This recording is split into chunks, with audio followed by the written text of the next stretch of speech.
नमस्कार दोस्तों, जय बुंदेलखंड, जय भारत माँ।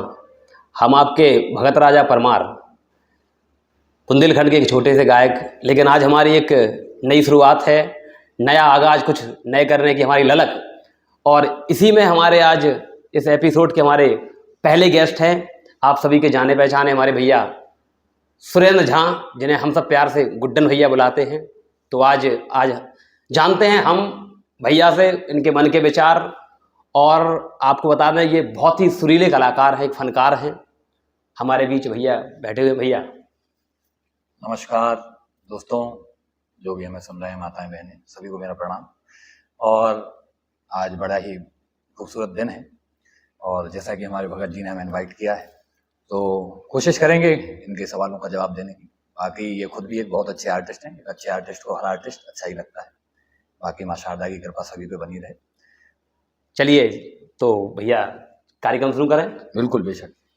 आप एक बहुत अच्छे कलाकार हैं और जितने लोग जानते हैं जी हमारे माध्यम से, यूट्यूब के माध्यम से, जैसे हमने लाइव सुना है आपके लिए, जी। और आप कलाकार हैं, लेकिन आप उतने अच्छे इंसान भी हैं। सबसे धन्यवाद। पहले संगीत संबंधी आपसे बात करते हैं, जी, बिल्कुल। क्योंकि आप एक कलाकार हैं, इसलिए हमारा फर्ज बनता है। बिल्कुल जी। आपकी नज़र में अगर आपसे हम पूछें जी, डायरेक्टली, संगीत क्या है? संगीत जहाँ तक मैंने अपना खुद का पर्सनल एक्सपीरियंस किया है और मैंने अपनी जहाँ तक मेरा खुद का दिमाग या मेरी लगन या मेरे विचार या मेरे आत्मा के भाव कहते हैं कि संगीत स्वयं परमात्मा का ही स्वरूप है। जी जी, बिल्कुल। बहुत क्योंकि चाहे वो मौलवियों की अजान हो या भागवत पुराण हो, संगीत के बिना सब अधूरा है। अजान में राग भैरवी का हम इस्तेमाल करते हैं। आप जब भी सुनेंगे या उसके सुर जो जानते हैं जानकार वो समझ जाएंगे, सुनने वाले। जी जी। और चाहे वो वाहिगुरु का कीर्तन हो, वहां भी संगीत है।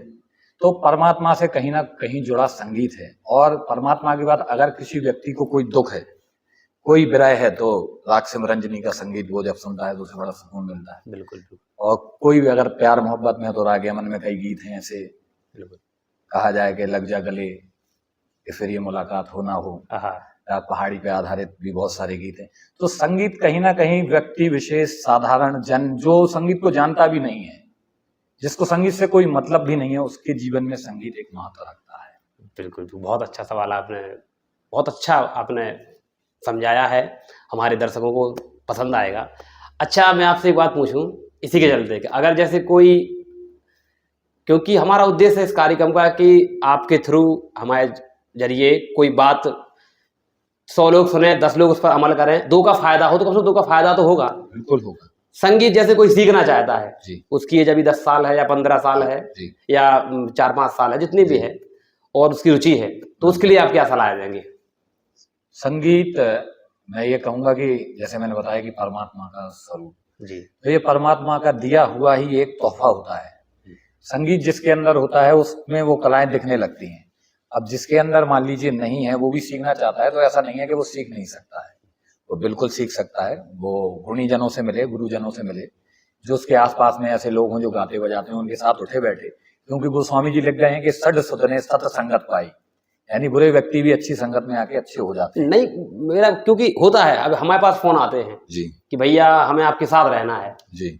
तो अब उनसे आप किस प्रकार से उनसे, ये तो बोल नहीं सकते कि नहीं आप हमारे साथ नहीं नहीं नहीं, ये देखिए कहीं ना कहीं इस वे में मेरे पास भी बहुत सारे आते हैं कि भैया हम आपके साथ रहना चाहते हैं, गाना चाहते हैं। ये वे एक अलग है। आप एक मंच के आर्टिस्ट, मैं एक मंच का आर्टिस्ट हूँ। हमारी एक टीम वर्क है, हम लेके जा रहे हैं 10 लोगों को। अगर हम उसमें 4 लोग सीखने वाले ले जाएंगे तो वो एक अलग वे हो जाएगा। बिल्कुल बिल्कुल। मेरा कहने का मतलब अलग है। जो सीखना चाहता है वो गुणीजनों से मिले, बिल्कुल और बिल्कुल। वो अकेले में मिले। आपसे कोई अकेले में आके मिल सकता है आपके गाँव में, भैया हमें कुछ बता दीजिए गाने बजाने के बारे में, या कोई वहां पे और जानकार हो या शहर में हो ललितपुर में, तो वो मिल सकता है बिल्कुल।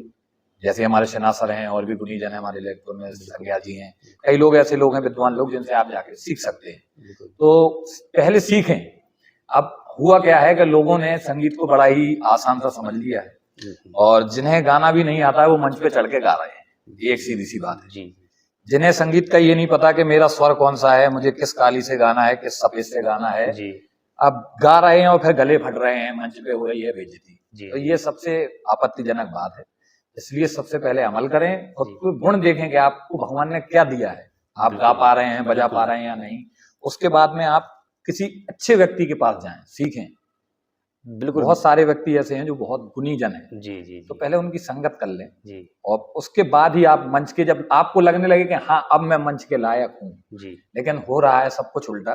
जी जी कूड़ लोग मंच पे चढ़े हुए हैं जी जिन्हें कुछ नहीं आता है और चढ़ के वो काम भी कर रहे हैं और सब गड़बड़ कर रहे हैं, है चलिए ना? और देखिए। संगीत के मैं कहूँ कि जब संगीत का स्वर लगता है तो नाद होता है, और जब नाद होता है तो वहां पे जो पब्लिक होती है वो खड़ी हो तो वो बैठ जाती है, ये संगीत की शक्ति होती है। जी जी और जब संगीत बेसुरा होता है ना तो बैठी बैठाई पब्लिक भी उठ के निकल लेती है। हाँ हाँ बिल्कुल, ये होता है ये होता है बिल्कुल। तो वो तो आपने ये सच्चाई है। बहुत अच्छी बात कही संगीत के बारे में, क्योंकि जो हमारे युवा वर्ग के जो भी सीखना चाहते हैं वो सीख सकते हैं हमारे नहीं, मेरा यही कहना है कि जो सीख रहे हैं या जो गा रहे हैं मंचों पे, उनसे मेरा विशेष आग्रह यही है, जो भी बुंदेलखंड वासी सुन रहे हैं, ललितपुर वासी, कि आप पहले सीखें, तो आप समझें। भाई आपने अगर सीखा नहीं, आपको अगर ये नहीं मालूम कि राग यमन क्या है, राग दरबारी क्या है, राग शिवरंजनी क्या है, दरबारी कांडरा क्या है ना, मालकोस क्या है, या फिर मारवा क्या है, तो फिर आप संगीत में कुछ नहीं जानते हैं। और आपने अगर अपने जीवन में कोई राग में छोटा ख्याल बड़ा ख्याल नहीं गाया तो आप संगीत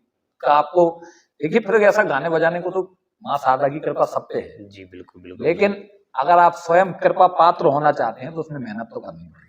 बिल्कुल बिल्कुल आगे मेहनत बहुत करनी सारे लोग गा रहे हैं बिना उसके, फेमस भी हैं काफी सारे, बिल्कुल बिल्कुल है उन पे कृपा होती है तो खोटा सिक्का भी चलता है, ऐसी बात बिल्कुल नहीं है। बिल्कुल बिल्कुल। तो बस जी। यही उद्देश्य से आपसे बात की हो रही हैं, और हमारा यही उद्देश्य है, इस कार्यक्रम का भी हमारा ये उद्देश्य है कि इसके जरिए आगे जितने भी हमारे एपिसोड आए बिल्कुल बिल्कुल। तो कुछ पब्लिक को मिले, क्योंकि लोग बाग आप संगीत से संबंधित हैं तो आपसे हमने ये क्वेश्चन किया है। जी जी जी, पब्लिक को मिलने की बात तो रही है कि पब्लिक के कान खराब हो चुके हैं मेरे हिसाब से पूर्ण रूप से, क्योंकि पब्लिक अच्छा सुनना नहीं चाहती है। ऐसा क्यों कहेंगे आप? मैं इसलिए कहूंगा कि अभी कोई गाली वाला रैप सॉन्ग आ जाए जी तो उसको तो लाइक मिलियंस में पहुंच जाएंगे, लेकिन जब कोई अच्छा गाना आता है ना जी तो लोग उसे सुनना नहीं चाहते। अभी कोई गाली वाला गीत आ जाए या कोई गाली वाला गाना, हमारे बुंदेलखंड में ही काफी सारे आर्टिस्ट ऐसे होंगे कि जो काफी उल्टा सीधा गा रहे होंगे, जी जी तो उनको तो पब्लिक लाइक करेगी, लेकिन एक अच्छा गाने वाला, मार्मिक गाने वाला जब बैठेगा तो बड़ा उन्हें बुरा लगेगा। तो वो कहेंगे जल्दी से हमने हमारे भजन कीर्तन सुनने थोड़ी आए। अरे भाई, और फिर 60 के बाद भजन किया तो क्या किया? फिर तुम्हारा वो भजन भी कोई मतलब का नहीं है, और मंदिर जाना भी कोई मतलब का नहीं है। तुम जब वहां बैठ के नहीं सुन सकते एक सभा में, तो तुम ये नहीं सोचना कि भगवान तुम्हारे पास आ जाएंगे, क्योंकि सब यही है, वहां कुछ नहीं है। ये स्वर्ग और नर्क यही बनाया हुआ है ऊपर वाले ने, जो जैसा करेगा वो वैसा भरेगा। इसलिए अच्छा सुने, जो भी लोग सुन रहे हैं उनसे मैं यही कहना चाहूंगा कि जब आप सुनेंगे, आप अगर किसी को रोक देंगे कि भाई आप रुक जाओ, हमें ये ऐसा गीत नहीं सुनना है गंदा, तो मजा ले गाने वाला गाए। लेकिन जब वहां से उन्होंने गाया कि अरे भौजी और आपने सीटियां बजानी स्टार्ट की, तो बस ये खराब है माहौल। आप समझ जाइए, आप खुद ही कलाकार को सलाह दे रहे हैं या उसे बहुत ज्यादा कह रहे हैं कि एक्साइट दे रहे हैं कि बढ़िए यही गाइए, तो आपके कान खराब हो चुके हैं।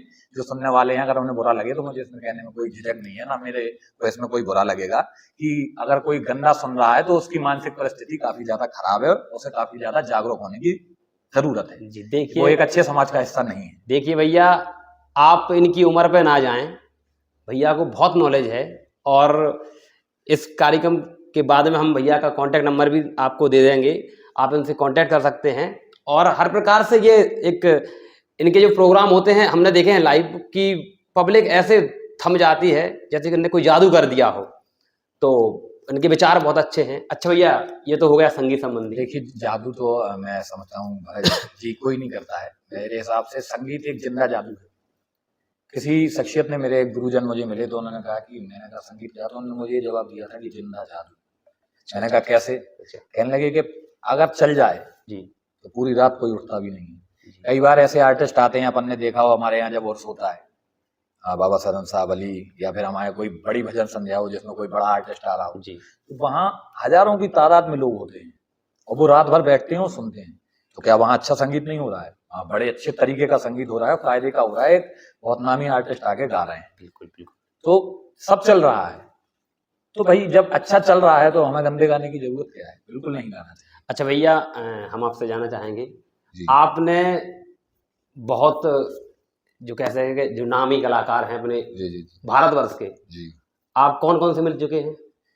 कौन के साथ आपने मंच शेयर कर लिए? जी जी, मैं मंच शेयर करने की तो ये कहूंगा कि काफी कम आर्टिस्टों के साथ हुई है। एक बार लखा जी के साथ कर चुका हूँ, लखन अरे सिंह जी के साथ। क्या बात है। और भजन में बता रहा हूँ, और जो जूनियर लखा हैं राम कुमार जी, उनके साथ। जी हमारे नरेश नरसी जी हो गए, जी अरे जो माने हुए सिंगर हैं हमारे जी श्याम जगत के जी अंदर के, वैसे कई सारे आर्टिस्ट हैं। मनीष नामा जी हैं, आप जिनका अगर यूट्यूब पे सर्च करेंगे तो अच्छा खासा व्यू है। सुरभि चतुर्वेदी जी हैं, जी जी जिन्हें नाम सुना होगा। जी जी हमारे बुंदेलखंड के पवन तिवारी भाई साहब हैं, है ना। जी तो ऐसे कई सारे आर्टिस्ट हैं जिनके साथ मंच शेयर कर चुका हूँ। लेकिन मैं बॉलीवुड के 1-2 आर्टिस्टों के साथ भी मैं मिला हूँ, बैठा हूँ, लाइक दैट सोनू निगम साहब, अच्छा। जिनका नाम ही लेना एक अरे अपने आप में, हिमेश रेशमिया जी, अरे है ना, आप जिनके साथ उनसे रूबरू सामने मिले? रूबरू मिला हूँ, मैं बैठा हूँ उनके जी साथ, जी है ना। तो ये एक बड़ी बातें हैं, लेकिन उनमें मैंने वो सरलता देखी जो मैं एक छोटे आर्टिस्टों में नहीं देख पाया। अच्छा, तो आप क्या सलाह देना चाहेंगे? क्योंकि जब वो इतने बड़े होके भी कहते हैं अरे आओ आओ भाई बैठो, तो ये मतलब बात वो हो गई कि समुंदर एक कतरा है सामने, और सामने समुंदर है, मैं एक कतरा हूँ, वो समुंदर है, फिर भी वो मुझसे कह रहा है कि अरे आओ। तो ये बहुत बड़ी बात है, क्या बात है, क्या बात है ना। एक जिसके पास अपार